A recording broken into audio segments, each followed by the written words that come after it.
नाज़रीन, deputy commissioner Gujrat doctor Khurram Shahzad ने गुजरात में मौजूद कोरोना सूरत हाल से निपटने के लिए क्या हिकमत अमली इख्तियार की है, इस मामले में उन्होंने गुजरात के सहाफ़ियों के साथ एक प्रेस कॉन्फ्रेंस की है। मुलाहिज़ा कीजिए। आज की इस मीटिंग का बेसिकली मकसद ये है कि हम आपको बताएं कि हमारा पूरा एक हमने बड़ा ही कॉम्प्रिहेंसिव सिस्टम बनाया हुआ है डिस्ट्रिक्ट गुजरात में। और जब से ये कोविड का सिलसिला शुरू हुआ है, डेली बेसिस पर हमारी यही एक्सरसाइज होती है। और ना सिर्फ ये कि इंफॉर्मेशन शेयरिंग होती है, एक एक चीज़ का हम रिकॉर्ड रखते हैं और साथ साथ उस रिकॉर्ड के साथ साथ डेली बेसिस पर हमारी 2 से 3 मीटिंग्स भी रेगुलरली हो रही हैं। जब से ये शुरू हुआ है, 16 मार्च को हमारा पहला पेशेंट आया था, तो उसके बाद से डेली बेसिस पे 2 से 3 संडे को भी, तो डेली बेसिस पर जो है ये हम ये एक्टिविटीज़ करते हैं। और साथ साथ जो हमारा स्टेटिस्टिक्स है उसकी एक्सट्रापोलेशन भी जो है वो डेली बेसिस पे हो रही होती है। तो आज की इस मीटिंग का बेसिक मकसद यही था कि हम आपको थोड़ा सा इन्फॉर्म करें और बताएं कि कोविड के हवाले से कि हम क्या कर रहे हैं और इस वक्त ओवरऑल सिचुएशन क्या है। तो हम ये प्रेजेंटेशन है, ये मैं आपको आपके लिए हमने बनाई थी, तो ये आज मैं दिखाऊंगा और साथ साथ फिर मैं आपको बताऊंगा। इसके बाद फिर क्वेश्चन आंसर्स अगर आपके हैं तो वो ज़रूर आप करें। जी, इसमें हम आपको जो प्रेजेंट स्टेटस है एक तो वो बताएंगे, फिर डेली सिचुएशन रिपोर्ट्स जो हमारी बनती हैं, फिर जो ट्रैकिंग और ट्रेसिंग का जो सिस्टम था हमारा, हॉस्पिटल फैसिलिटीज़ जिसे हम हॉस्पिटल ट्रायज कहते हैं उसके हवाले से, फिर लॉकडाउन प्रोटोकॉल जो हमने बनाए हैं यहाँ पे, डिसइंफेक्शन रिजीम और बेसिक स्टेटिस्टिक्स जो है जिस तरह मैंने बताया था कि ग्लोबल पाकिस्तान का, और फिर उसका कंपैरिजन जो हमने किया है डिवीज़न वाइज और डिस्ट्रिक्ट वाइज, वो हम आपको बताएंगे। जी, इनिशियली जब कोरोना का सिलसिला शुरू हुआ सारी दुनिया में, दिसंबर जनवरी ऑनवर्ड्स, आपको पता है दिसंबर 19 वुहान से ये शुरू हुआ और उसके बाद फिर ये 2020 में ये दाखिल हुआ। तो उस वक़्त पूरी दुनिया में 3 चीज़ों पे बड़ा फोकस किया जाता था, वो था ट्रैक, ट्रेस और टेस्ट। यानी ट्रैक का मतलब ये है कि एक पेशेंट जो सिम्प्टोमेटिक है उसको आपने देखा, उसको आपने पकड़ा, उसका टेस्ट करवा लिया। और ट्रेसिंग का मतलब ये है कि उस पेशेंट को फिर आप ट्रेस करते थे, उसके कॉन्टैक्ट्स को ट्रेस करते थे और फिर उनको आप एप्रीहेंड करते थे। उसके बाद कुछ मुल्कों में सिर्फ टेस्टिंग की तरफ बात चली गई। उन्होंने कहा कि जितने नंबर ऑफ़ टेस्ट आपके ज़्यादा होंगे उतना ज़्यादा आप नेचुरली पेशेंट्स आपके ज़्यादा आएंगे और आप इसको कंट्रोल कर सकेंगे। फिर हुआ ये कि जब नंबर ऑफ़ पेशेंट बहुत ज़्यादा हो गए, स्पेशली अमेरिका में, इंग्लैंड में, तो उन्होंने टेस्टिंग पे जो है फोकस कम कर दिया। उन्होंने कहा कि अब हर पेशेंट, हर वो बंदा जो जिसको सिम्प्टोमेटिक है उसको आप कंसिडर करें एज हैविंग कोरोना और उसको आप होम आइसोलेट कर दें, अनटिल अनलेस उसको कॉम्प्लिकेशंस होती हैं उसको हॉस्पिटल ना आने दें। ठीक है। उसके बाद फिर सप्रेशन की तरफ बात आई, वालेकुम अस्सलाम, और शील्ड यानी आपने बचना कैसे है, जो प्रिकॉशनरी मेजर्स हैं वो किस तरह करनी है, उसकी ट्रीटमेंट की तरफ और पेलिएशन के आप किस तरह आहिस्ता आहिस्ता जो है इसको ख़त्म करेंगे अपनी सोसाइटी से। नेक्स्ट, इस वक्त की जो करंट सिचुएशन है एज ऑन 16 मार्च, वो टोटल नंबर ऑफ़ जो टेस्ट हमने किए हैं वो 7,326 टेस्ट हैं और उसमें से 6,204 नेगेटिव हैं, 405 अभी अवेटेड हैं, 344 जो हैं पेशेंट्स हमारे रिकवर हो गए, 17 हमारी टोटल डेथ्स हुई हैं। इसमें भी मैं बताता चलूँ कि 28 टोटल नंबर ऑफ़ डेथ्स हैं जो अब तक हुई हैं। 17 टेस्ट जो हैं ये कंफर्म हैं, 2 इसमें से नेगेटिव हो गई हैं, बाकी 8 का टेस्ट जो है वो अवेटेड है। और 356 इस वक्त हमारे पास एक्टिव केसेस हैं गुजरात में। नेक्स्ट, ये डेली सिचुएशन रिपोर्ट बनती है। ये जो सिचुएशन रिपोर्ट आप देख रहे हैं, ये डेली 2 सिचुएशन रिपोर्ट्स हम इशू करते हैं, एक सुबह 8 बजे और एक रात 8 बजे। इस सिचुएशन रिपोर्ट में A to Z her patient का नाम और उसकी तफसील होती है और उसके अलावा जो स्टेटिस्टिक्स हैं, for example total number of cases 717 आप देख रहे हैं ऊपर रेड, और सबसे पहले नंबर ऑफ़ टेस्ट जो हैं वो इसमें बताया जाता है, फिर टोटल नंबर ऑफ़ केसेस कितने हैं हमारे पास, टोटल सस्पेक्ट्स हमारे पास, इसके अलावा स्टेबल पेशेंट्स हमारे पास कितने हैं, अनस्टेबल कितने हैं, और मुख्तलिफ जो हमारे आइसोलेशन है, ABS है, फील्ड हॉस्पिटल है, वहाँ पे कितने लोग एडमिट हैं।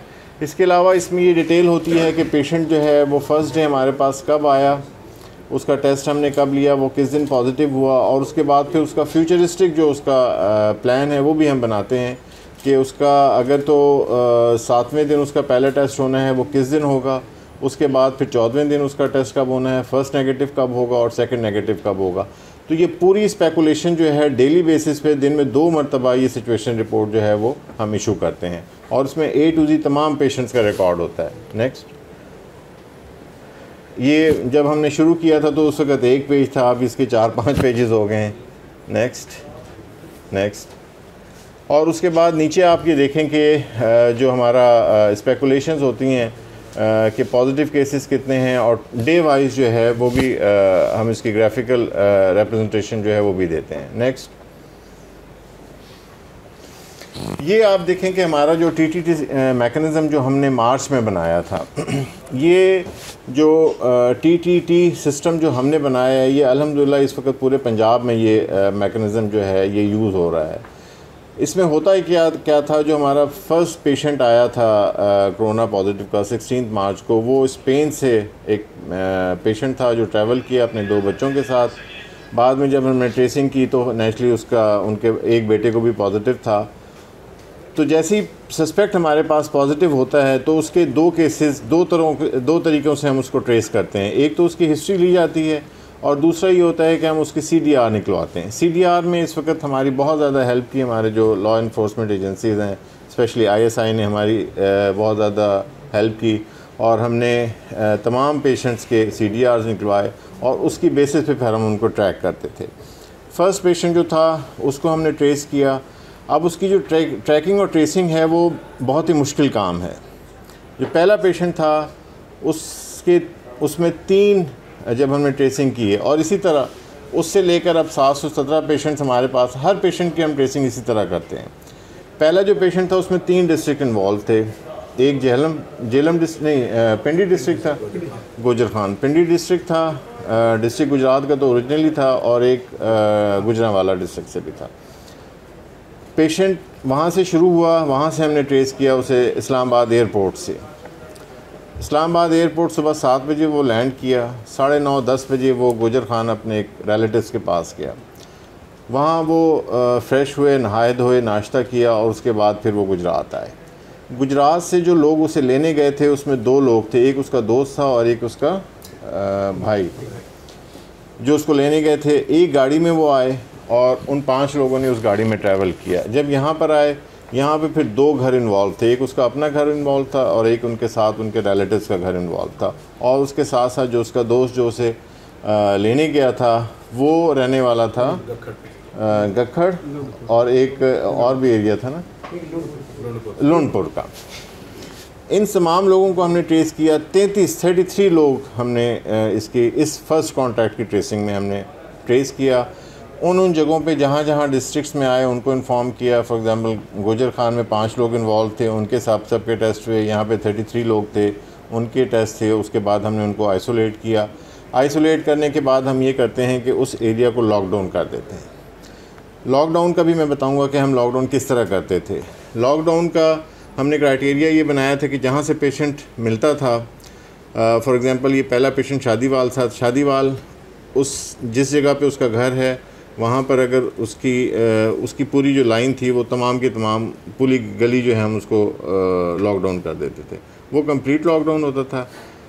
कॉन्टैक्ट ट्रेसिंग करवाई 33 पेशेंट से, उसके बाद फिर 3 लोग पॉजिटिव हो गए। जब 3 लोग एक से ज़्यादा पॉजिटिव हो जाते तो फिर हम उस एरिया को फर्दर पार्शल लॉकडाउन कर देते थे। एक छोटा लॉकडाउन होता था और एक बड़ा एरिया जो है हम पार्शल लॉकडाउन करते थे। नेक्स्ट, ये पूरा मैप इस वक्त हमारे पास हर पेशेंट का हम इस तरह मैप बना रहे हैं, और ये बनता है डेली बेसिस पे। जितने पेशेंट्स आ रहे हैं हर पेशेंट की कॉन्टैक्ट ट्रेसिंग होती है और हर पेशेंट का मैप बनता है। इसमें आप ये देखेंगे जो पहला केस था हमारा 16 मार्च को बिशारत, उसकी जब हमने कॉन्टैक्ट ट्रेसिंग की तो उसमें सिर्फ 2 लोग उसकी कॉन्टैक्ट ट्रेसिंग में पॉजिटिव हुए थे। एक उसका बेटा था और एक बेटा अमेश था, नहीं अमेश ही है उसका, एक ही है, बाकी लोग इसमें नहीं हुए थे पॉजिटिव। लेकिन अगर आप केस नंबर 11 देखें, गुलाम अब्बास, ये 23 को पॉजिटिव हुआ था।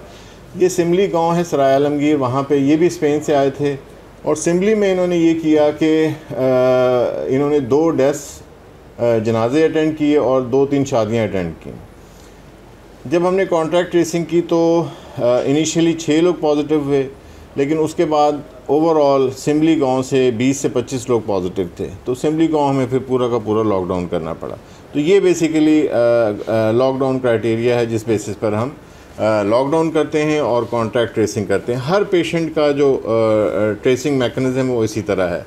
ये आप देख रहे हैं कि जिस तरह हम घरों में जाकर, गलियों में जाकर लोगों को जो कॉन्टैक्ट्स होते हैं उनके टेस्ट लेते हैं और टेस्ट लेने के बाद हम वेट करते हैं, जब टेस्ट के रिज़ल्ट्स आ जाते हैं तो फिर हम उनको शिफ्ट करते हैं हॉस्पिटल में। नेक्स्ट, इनिशियली जब पेशेंट्स आना शुरू हुए तो क्योंकि हमारे पास बाकी मुल्कों का एक्सपीरियंस था कि किस तरह ये कोविड फैला है, तो हमने उसी हिसाब से हमने अपनी तैयारी करना शुरू कर दी थी। इनिशियली हमारा ये ख्याल था कि हम ABS जो हॉस्पिटल है, अजीज़ भट्टी टीचिंग हॉस्पिटल, हम तमाम के तमाम पेशेंट्स, पॉजिटिव पेशेंट्स को यहीं पे शिफ्ट करेंगे। 492 की कैपेसिटी थी, 500 तक हमने इसको रेडी कर लिया था और साथ साथ फिर हमने फील्ड हॉस्पिटल्स पे काम करना शुरू कर दिया। पहला फील्ड हॉस्पिटल जो है हमने जिम्नेज़ियम में बनाया 200 बेड्स का, और इसके अलावा एक और फील्ड हॉस्पिटल जो है जहां हम बनाना चाह रहे थे ज़मींदार कॉलेज में, लेकिन वो फिर अभी नहीं बना क्योंकि होम आइसोलेशन की इजाज़त आ गई। अब हम पेशेंट्स को होम आइसोलेट भी कर रहे हैं। तो ये जो हमारा फील्ड हॉस्पिटल था ये लाहौर पंजाब में दूसरा फील्ड हॉस्पिटल था। पहला फील्ड हॉस्पिटल 500 बेडेड का था लाहौर में जी, और उसके बाद हमारा गुजरात का, और ये फील्ड हॉस्पिटल हमने 5 से 6 दिन के अंदर अंदर बना लिया था। और अल्हम्दुलिल्लाह इस हॉस्पिटल में जितने भी पंजाब में हमारे हॉस्पिटल्स हैं, सबसे कम खर्चा जो है वो इस हॉस्पिटल में, जो हमारा फील्ड हॉस्पिटल बना। उसके बाद फिर हमने तहसील लेवल पे आइसोलेशन सेंटर्स बनाना शुरू किए, और जो THU हॉस्पिटल है उसमें मेन आइसोलेशन होता था सेंटर, और इसके अलावा जो हमारे लॉकडाउन एरियाज़ होते थे, अगर मेजर लॉकडाउन एरियाज़ हैं, 3 से 4 पेशेंट्स एक जगह पे आ गए तो उसके साथ ही हम एक सेंटर बना देते थे किसी भी स्कूल या कॉलेज में, और वहाँ पे हम बेड्स पहले लगाते थे। जो पेशेंट आते थे उस पार्शल लॉकडाउन से, उनको पहले वहाँ पर हम स्क्रीन करते थे, उसके बाद फिर हम उनको आइसोलेशन सेंटर या हॉस्पिटल में शिफ्ट करते थे। सिमली में हमने इसी तरह सिमली में एक गर्ल्स हाई स्कूल था, वहाँ पर हमने ये सेंटर बनाया, स्क्रीनिंग सेंटर बनाया। लाला मूसा में हमने बनाया इसी तरह का सेंटर। तो ये सारे सेंटर्स, आइसोलेशन सेंटर्स और हॉस्पिटल ट्राई जो है, ये हमने डे 1 से इस पे काम करना शुरू कर दिया था। नेक्स्ट, ये मैंने आपको बताया कि डेली हमारी 2 से 3 मीटिंग्स होती हैं और अभी भी हो रही हैं, और उस मीटिंग्स की रीज़न क्या है, उस पर हम काम क्या करते हैं, वो हम आपको साथ साथ बता रहे हैं। नेक्स्ट, लॉकडाउन के प्रोटोकॉल्स मैं भी आपको बता देता हूँ। लॉकडाउन में इस वक्त जो ओवरऑल जो हमने लॉकडाउन किए हैं अब तक गुजरात में, ये 116 एरियाज़ हमने लॉकडाउन किए थे, जिसमें 8,504 घर इन्वॉल्व थे, 53,000 लोग थे वहाँ पर।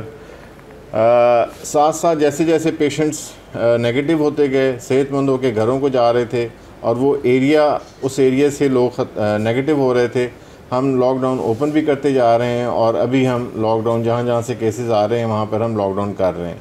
इस वक्त 89 आउट ऑफ 116 89 लॉकडाउन ओपन हो चुके हैं, और करंटली हमारे पास 27 एरियाज़ ऐसे हैं जो कि लॉकडाउन में हैं, जिसमें 264 घर इन्वॉल्व हैं और 1500 के करीब लोग हैं। नेक्स्ट, ये हमारा लॉकडाउन क्राइटेरिया था जी। हर लॉकडाउन एरिया जहाँ से पॉजिटिव पेशेंट मिलता है, हम इसी बेसिस पे उसकी वर्किंग करते हैं जी। गूगल मैप पे उसको हम पूरा ईयर मार्क करते हैं। ये जो रेड एरिया आप देख रहे हैं, रेड एरिया जो है ये है complete lockdown area. Complete lockdown का मतलब है कि यहाँ पर एक मोहल्ला हमने लॉकडाउन किया होगा पॉजिटिव पेशेंट का। अगर इस एरिया से उसकी कॉन्टैक्ट ट्रेसिंग के बाद 2 या 3 पेशेंट्स आ जाते हैं, तो फिर हम ये जो ब्लू एरिया आप देख रहे हैं, ये ब्लू एरिया जो है ये पार्शल लॉकडाउन हम कर देते थे। और साथ साथ हमारे पास इंफॉर्मेशन होती थी कि टोटल जो लॉकडाउन एरिया है इसमें अगर आप देखें तो 2 केसेस थे पॉजिटिव, नंबर ऑफ़ हाउसेस जो हैं 5 थे, और रेड एरिया में 20 घर हैं, नंबर ऑफ़ पर्सन जो हैं 20 थे। जो पार्शल लॉकडाउन किया था उसमें 100 घर थे और 500 लोग थे। तो ये पूरा रिकॉर्ड हमारे पास होता है हर लॉकडाउन एरिया का, हर पॉजिटिव पेशेंट का। ये एक दूसरी एग्जांपल है शादीवाल की। इसके साथ साथ फिर हमने डिसइंफेक्शन रजीम बनाई है। कुछ एरियाज़ ऐसे हैं जिस तरह हॉस्पिटल्स हैं, लॉकडाउन एरियाज़ जहां हम डेली बेसिस पे डिसइंफेक्शन करते हैं। कुछ एरियाज़ ऐसे हैं जो आफ्टर 1 डे हम करते हैं, और कुछ एरियाज़ ऐसे हैं जो हफ्ते में 2 या 3 दफ़ा हम उसको डिसइंफेक्ट करते हैं। नेक्स्ट ये हमारी एक मिस क्वीन है जो कि हमने टेलर मेड की थी यहाँ पर अपने म्यूनसिपल कॉरपोरेशन की। नेक्स्ट ये कुछ बेसिक स्टेटिस्टिक्स हैं जो मैं आपसे शेयर करूँगा। इसकी उसमें इसमें आ जाएं। इसमें अगर आप देखें तो इस वक्त गुजरांवाला डिवीज़न में अगर आप स्टेटिस्टिक्स देखें तो सबसे ज़्यादा टेस्ट जो है गुजरांवाला में, गुजरात जो है वो 3रे नंबर पे पॉपुलेटेड एरिया है। सबसे ज़्यादा पॉपुलेशन गुजरांवाला की है, फिर सियालकोट और फिर गुजरात। सबसे ज़्यादा जो नंबर ऑफ़ टेस्ट हैं वो गुजरात में हुए हैं। गुजरांवाला में 5465 टेस्ट हुए हैं अब तक, डे 1 से लेकर अब तक, और इन 5465 में से टोटल 1630 पॉजिटिव केसेस आए हैं। गुजरात में टोटल 7256 टेस्ट हुए हैं, 717 पॉजिटिव हैं। इसी तरह हाफिज़ाबाद में सिर्फ 1377 टेस्ट हुए हैं, उसमें 335 पॉजिटिव हैं। मंडी बहाउद्दीन में 2400 टेस्ट हुए हैं, 192। सियालकोट में 4213 टेस्ट हुए हैं और 731 पॉजिटिव हैं इसमें। अगर आप डेथ्स देखें तो सबसे ज़्यादा डेथ्स इस वक्त डिवीज़न में डिस्ट्रिक्ट गुजरांवाला में 35 डेथ्स हुई हैं, गुजरात में 17 हैं, हाफिज़ाबाद में 3 हैं, और सियालकोट में 6 डेथ्स हैं। नेक्स्ट कीजिएगा। ये एक हम आपको थोड़ा सा ओवरव्यू देते हैं गुजरांवाला डिवीज़न का। पॉपुलेशन वाइज अगर आप देखें तो गुजरांवाला की पॉपुलेशन सबसे ज़्यादा है 5 मिलियन, फिर सियालकोट है, फिर गुजरात है, हाफिज़ाबाद, मंडी और नारोवाल। जो total number of test conduct किए हैं पॉपुलेशन वाइज देखें तो गुजरांवाला सबसे बड़ा डिस्ट्रिक्ट है, लेकिन सबसे ज़्यादा टेस्ट जो हैं वो हमने गुजरात में किए हैं। और ये उसकी वजह यही थी कि हमने फर्स्ट डे से 16 मार्च ऑनवर्ड हमने जो हमारा ट्रैकिंग का और ट्रेसिंग का सिस्टम था, और हमने ज़्यादा से ज़्यादा लोगों को एप्रीहेंड किया और ज़्यादा से ज़्यादा हमने टेस्ट करवाए। अच्छा, अगर आप नंबर ऑफ़ टेस्ट देखें तो सबसे ज़्यादा गुजरात में है, लेकिन नंबर ऑफ़ पॉजिटिव केसेस देखें तो गुजरांवाला में है सबसे ज़्यादा, फिर सियालकोट में और फिर गुजरात में। अच्छा, अगर हम परसेंटेज देखें कि टोटल जो पॉपुलेशन है डिस्ट्रिक्ट का, उसमें नंबर ऑफ़ टेस्ट उसका रेशो क्या है, तो उसमें भी आप अगर देखते हैं तो डिस्ट्रिक्ट गुजरांवाला में जो टोटल पॉपुलेशन के अगेंस्ट 0.11% लोगों का टेस्ट करवाया गया है। सियालकोट में भी 0.11% लोगों का टेस्ट करवाया गया है। गुजरात में 0.27% लोगों का टेस्ट करवाया गया। यानी सबसे ज़्यादा पॉपुलेशन अगर आप देखें तो नंबर ऑफ़ टेस्ट जो हैं वो गुजरात में हैं। अच्छा, इसके अगेंस्ट अगर आप देखें प्रेवलेंस, तो प्रेवलेंस में अगर आप देखें तो गुजरांवाला में प्रेवलेंस जो है इस वक्त 29% बन रही है, ठीक है, जो बहुत ज़्यादा है। इसी तरह सियालकोट में 24% है, हाफिज़ाबाद में 17% है। इस स्टेटिस्टिक्स का मकसद ये है कि अगर नंबर ऑफ़ टेस्ट बाकी डिस्ट्रिक्ट्स के गुजरात के बराबर हो जाएं तो नंबर ऑफ़ पेशेंट जो हैं उन डिस्ट्रिक्ट्स में बहुत ज़्यादा होंगे। अब ये क्यों हुआ कि गुजरात में नंबर ऑफ़ पॉजिटिव पेशेंट्स क्यों कम है, इसको मैं आपको बाद में बताऊंगा अभी। नेक्स्ट, ये टोटल टेस्ट आप देख सकते हैं गुजरांवाला डिवीज़न में कि पॉजिटिव कितने हैं और टोटल टेस्ट जो हमने कंडक्ट करवाए। नेक्स्ट,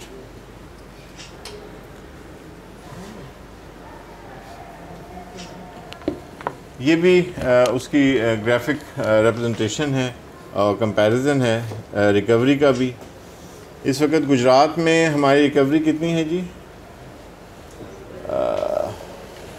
47%। 47.98% है, और डेथ रेशो हमारा 2.3% है, और एक्टिव केसेस 49% है। तो एक्टिव केसेस इस वक्त आप देखें तो सबसे ज़्यादा एक्टिव केसेस गुजरांवाला है, सियालकोट है, और गुजरात, और येलो कौन सा, मंडी बहाउद्दीन है। नेक्स्ट, ये स्टेटिस्टिक्स भी डेली हम 1 पेजर है जो हम इशू करते हैं। इसमें आप देखेंगे तहसील गुजरात, ऑब्वियसली यहाँ पे पॉपुलेशन क्योंकि ज़्यादा है तो नंबर ऑफ़ केसेस तहसील गुजरात में सबसे ज़्यादा हैं, उसके बाद खारियाँ, और उसके बाद सराय आलमगीर में। सराय आलमगीर में जो सिमली का जो इंसिडेंट हुआ था उसके बाद से जो हमारा लॉकडाउन था उसके काफ़ी अच्छे रिज़ल्ट्स आए हैं, और सराय आलमगीर आप एज़ तहसील मैं समझता हूँ कि काफ़ी अरसे से वहाँ पे कोई केस नहीं आया। ऐसे ही है इस्माइल, ऐसे ही है ना? तो तहसील सराय जो है वो काफ़ी हद तक कोरोना के हवाले से जो है वो सेफ़ है इस वक्त।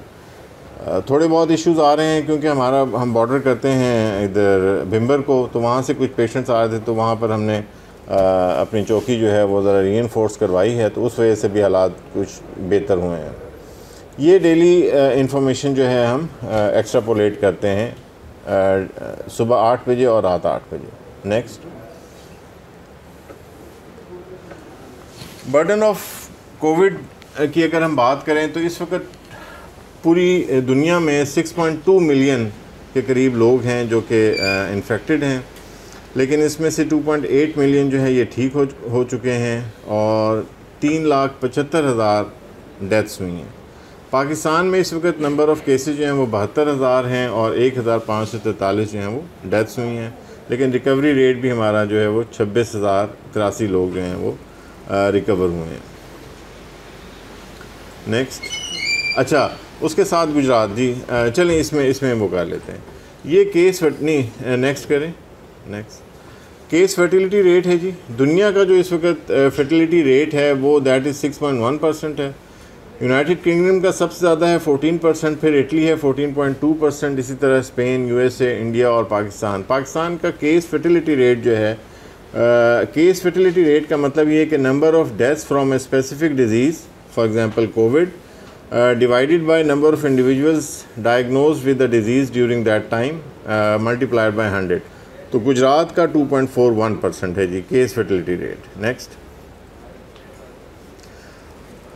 प्रेवलेंस रेट अगर आप देखें पर 100,000, तो इस वक्त पाकिस्तान का जो प्रेवलेंस रेट है वो दैट इज़ 27 कह लें पर 100,000। गुजरात में जो प्रेवलेंस है दैट इज़ 20 पर 100,000, 21। नेक्स्ट, ये टोटल नंबर ऑफ़ टेस्ट जो हमने कंडक्ट करवाए हैं अब तक 7,326 टेस्ट हमारे कंडक्ट हुए हैं, पॉजिटिव 717 हैं, 9.8 हमारा प्रेवलेंस है इस वक्त, और 82.2% जो है वो नेगेटिव हैं। नेक्स्ट, हाँ इसमें आप देखें कि जो हमने कंट्रोल्ड सैम्पलिंग करवाई थी उसमें 2905 तो आपका टोटल सैम्पल्स है ना। टोटल हमने जो रैंडम सैम्पलिंग, हमने 2 किस्म की रैंडम सैम्पलिंग करवाई गुजरात में, एक हमने कंट्रोल्ड रैंडम सैम्पलिंग करवाई है और एक अनकंट्रोल्ड। कंट्रोल्ड रैंडम सैम्पलिंग जो है वो हमारी हुई है तमाम के तमाम लॉकडाउन एरियाज़ में, कि लॉकडाउन एरियाज़, क्योंकि हमें पता था कि लॉकडाउन एरियाज़ जो हैं वहाँ पर मोबिलिटी कम है, वहाँ की हमने सैम्पलिंग अलहदा करवाई। और उसके बाद जो अनकंट्रोल्ड सैम्पलिंग थी, अनकंट्रोल्ड सैम्पलिंग का मतलब है कि हमारी टीम कभी किसी मार्ट में चली गई, कभी फ्रूट मंडी में चली गई, किसी बैंक में चली गई, कहीं भी जाके एहसास सेंटर्स हमारे चल रहे थे, वहाँ पे जाकर हमने उनके पेशेंट्स के सैंपल लिए और फिर उनके टेस्ट करवाए। कंट्रोल्ड रैंडम सैम्पलिंग के जो नतीजा है वो बेहतर था और as compare to uncontrolled. Total हमने 2905 सैम्पलिंग करवाई, जिसमें से कंट्रोल्ड सैम्पलिंग जो थी वो 1351 थी, अनकंट्रोल्ड जो थी अनकंट्रोल्ड 895 थी। जो टेस्ट आए हैं उसमें अगर देखें तो जो टोटल सैंपल से 925, उसमें पॉजिटिव 925 थे। इन 925 में से 850 जो हैं वो अनकंट्रोल्ड थे और 45 पॉजिटिव जो हैं वो कंट्रोल्ड सैम्पलिंग के थे। कहने का मतलब ये है कि जो कंट्रोल्ड एरियाज़ थे वहाँ पे पेशेंट्स कम थे और उसकी रीज़न आपको पता है कि वहाँ पे मोबिलिटी कम थी। नेक्स्ट, ये ओवरऑल सिचुएशन है जी टोटल केसेस की, एक्टिव केसेस, रिकवर्ड और डेथ्स की। ये पाकिस्तान का सिनेरियो है। इसमें अगर आप देखें तो ग्राफ्स में आप लें, इसमें अगर आप देखें तो ओवरऑल हम देखते हैं कि total number of cases Sindh में, पंजाब में, बलूचिस्तान में, केपी के, इस्लामाबाद, गिलगित बल्तिस्तान, एजे के और गुजरात का हमने कंपैरिजन किया है बाकी जगहों से। Total number of cases, active cases, recovered cases और डेथ्स, इसमें आप देखें तो एक्टिव केसेस जो हैं और रिकवरी अगर आप देखें तो उस हवाले से सबसे बेहतर जो इस वक्त स्टेटिस्टिक्स है वो गिलगित बल्तिस्तान का है कि उसमें 711 टोटल केसेस थे, जिसमें 496 जो हैं रिकवर हो गए और 204 इस वक्त एक्टिव केसेस हैं। और उसके बाद अगर आप देखें तो गुजरात का नंबर आता है, एजे के भी बेहतर है हमसे, और उसके बाद गुजरात है कि नंबर ऑफ़ जो रिकवर्ड पेशेंट्स हैं as compare to positive cases और टोटल नंबर ऑफ़ केसेस, वो गुजरात का काफ़ी अच्छा है। नेक्स्ट, ये डेली एक्स्ट्रापोलेट करते हैं हम अपने रिज़ल्ट्स, ग्रोथ फैक्टर जो है, तो इसमें फ्लक्चुएशंस आ रही हैं। जाहिर सी बात है, आप देख रहे हैं कि ये 10 डेज़ की फ्लक्चुएशन है। ओवरऑल 16/3 से लेकर 25 आज की डेट में, तो इसका मतलब है आपका मार्च में ही आपकी ज़्यादा वो आया है, पॉजिटिव केसेस आए हैं, और अब आजकल भी आ रहे हैं थोड़े से ना, 5/5, 25/5, 15/5, ठीक है।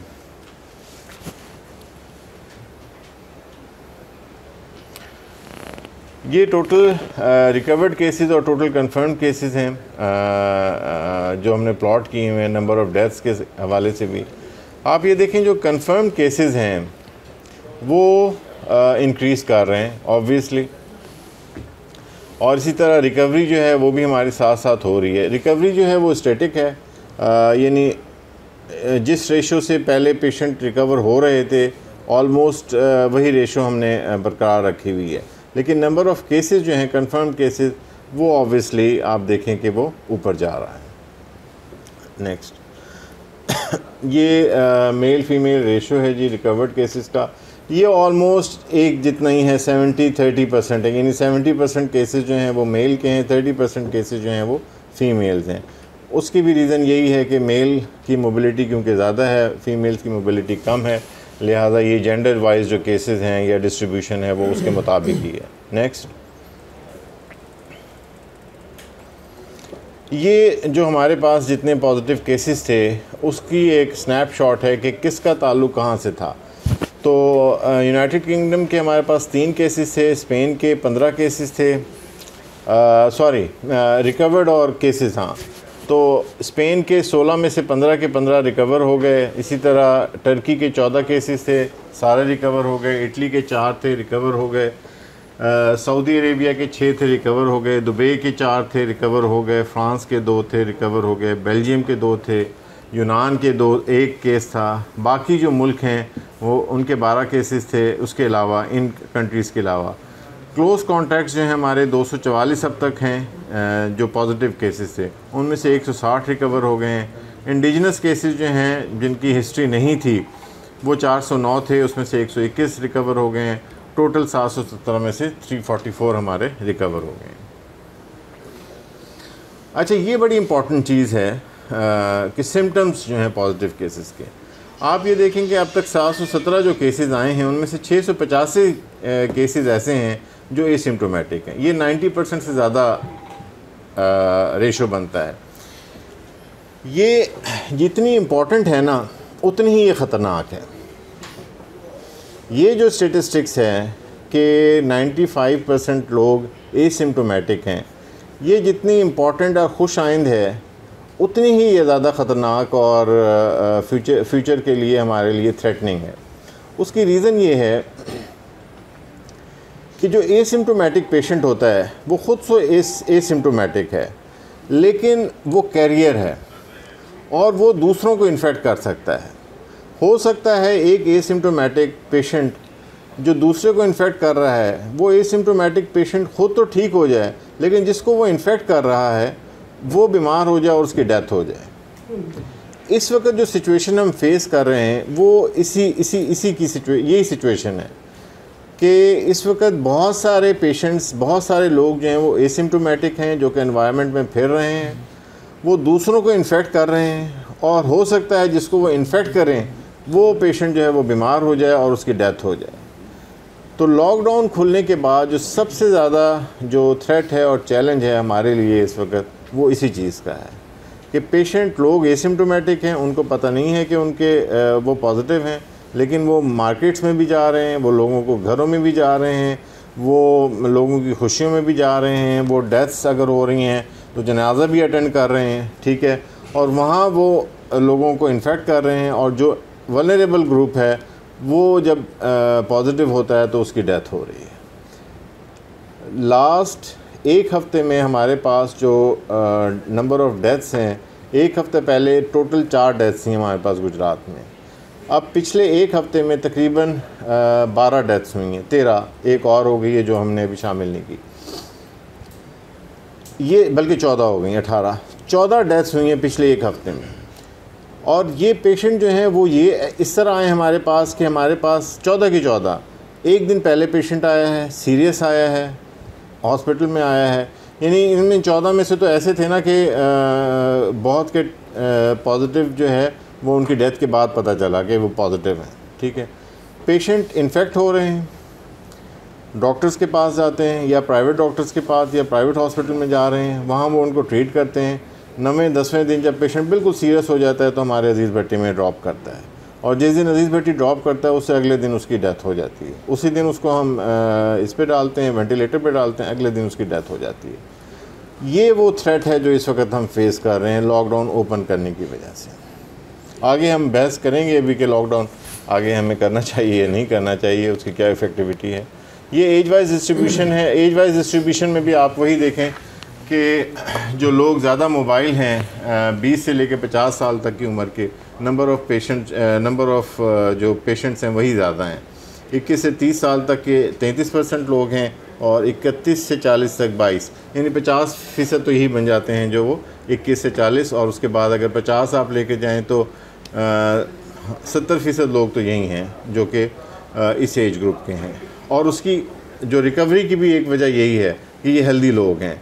20 से 50 तक का जो बंदा है वो हेल्दी है, वो रिकवर भी जल्दी हो रहा है। बाकी जो वल्नरेबल एज ग्रुप हैं डेथ्स उसमें ज़्यादा हैं। नेक्स्ट, ये हमारी वीटीएम्स की है जी, ओवरऑल। अच्छा, वीटीएम्स और पीपीज़ की। पीपीज़ किट के हवाले से भी आपको पता है काफ़ी अक्सर लोग कहते हैं कि यहाँ पे इश्यूज़ चल रहे हैं, आपके पास किट्स अवेलेबल नहीं है। हमारे पास अल्हम्दुलिल्लाह किट्स अवेलेबल हैं, फेस मास्क अवेलेबल हैं, फेस शील्ड्स अवेलेबल हैं, वीटीएम किट्स, हैंड सैनिटाइजर्स, शू कवर्स, कैप्स, मास्क, ये सारी चीज़ें हमारे पास अवेलेबल हैं, और हम तमाम जो हमारे हेल्थ प्रोफेशनल्स हैं उनको ये